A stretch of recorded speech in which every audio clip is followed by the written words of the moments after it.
We are in the beautiful city of Gyeongju. Welcome. Very historical. Very historical. Tell us about it, EK. Where'd you go? Tell us about this beautiful city. Well, Gyeongju, part of Gyeongju is a UNESCO World Heritage Site that I know. And it was part of the ancient kingdom of Sheila. Sheila, the I Sheila think. kingdom. Don't fact check me. Yes. Actually fact check me. So we are currently at Fall Conference, and in this week's vlog, we are going to be going on a tour of the city of Gyeongju, which is absolutely beautiful. So we'll be taking you along today, and it's going to be a great time, and it's going to be so beautiful.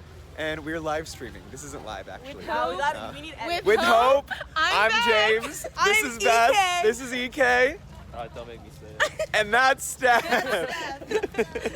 Yes, in this week's vlog, I'm taking you to the historic city of Gyeongju. Also, you're gonna get to see some clips from a dol ceremony that we held on Saturday night of Fall Conference.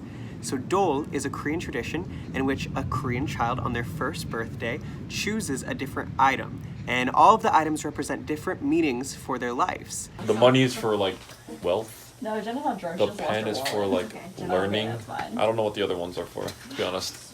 String is long life. The food thing is what? Being fat? Yeah, that's what I picked. It's really cool, and many of the Korean Americans in our group have never gotten to celebrate their dol ceremony, even though their first birthdays have long passed. So we decided to hold a dol ceremony for many of them, and it was amazing. As this vlog continues, you get to see a little montage of our time in Gyeongju, as well as that dol ceremony. So enjoy all of these clips.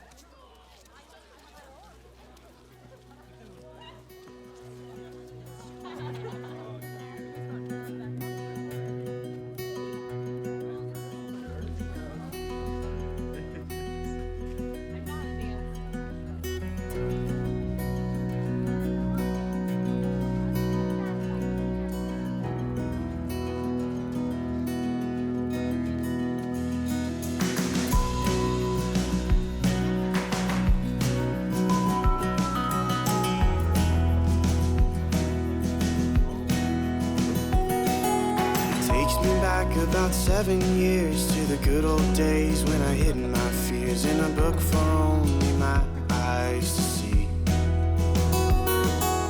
Alive and well are all my oldest dreams. Sweet sunshine are these memories. They always seem to follow me around. It takes me back to where we were. Didn't know who I was, but now I'm sure. It's a long, long list of things I never thought I'd miss, but it all leads up to things I'm looking for. It's a sweet, sweet life filled with lonely lullabies. Is that so? All these memos.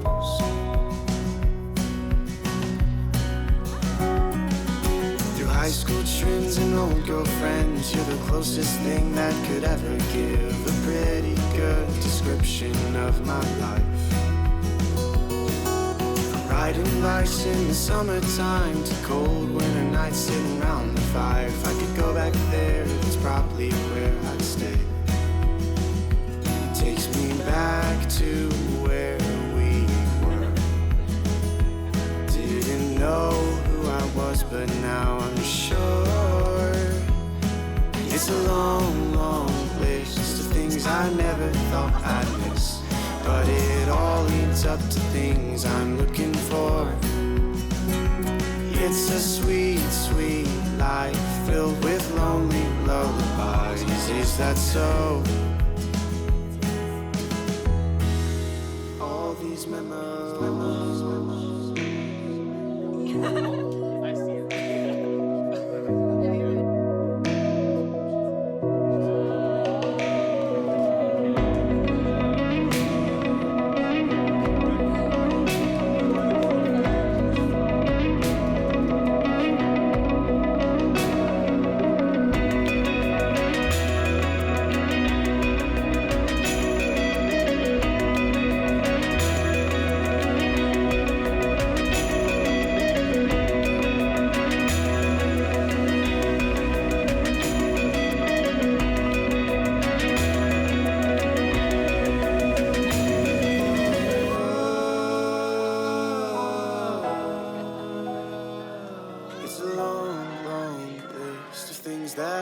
so dearly miss. But now I've got so many things I'm looking towards.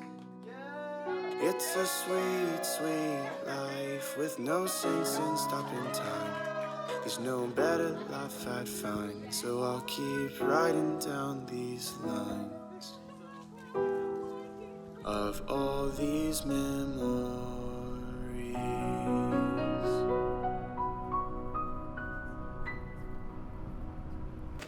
And to end this week's vlog in the beautiful city of Gyeongju, I'm here with my incredible friend Jess, who you've seen in many of my vlogs before, and she's going to give you her reason for hope.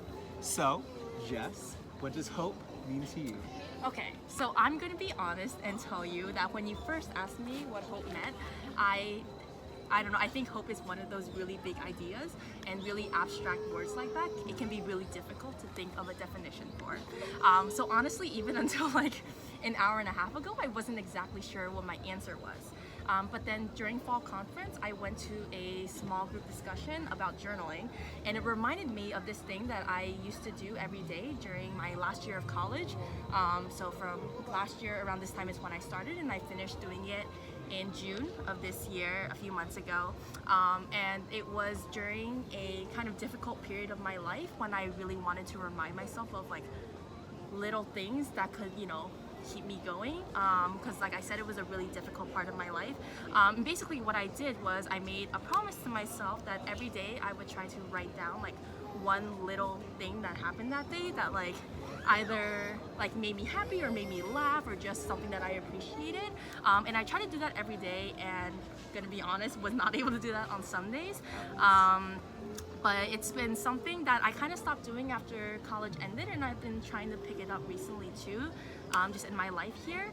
And it would just be like any small thing. So I have it on my phone here, and like one I wrote from last year was, and some of them are kind of funny. So one of them is the sweet relief of waking up to a last-minute email canceling a class I was otherwise going to skip anyways. Yes. The same class I'd already skipped this week. But then the next day it goes like, real qualified adults believing in the promise of my future and going to bat for me by writing a recommendation letter within a 3-day notice.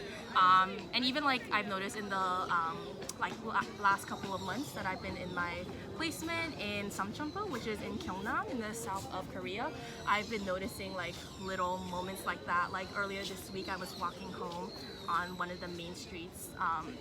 We don't really have main streets, but main streets for Samcheonpo in our rural placement. And I just saw like two men, like middle-aged men, just like talking by their cars in a parking lot. And I saw this little boy, like maybe elementary school, just like was walking kind of calmly. And then he saw one of the two men, and I'm assuming it was his father. And just all of a sudden, started like sprinting all the way to his dad and just gave him this giant bear hug. And you know, like that was my moment for that day.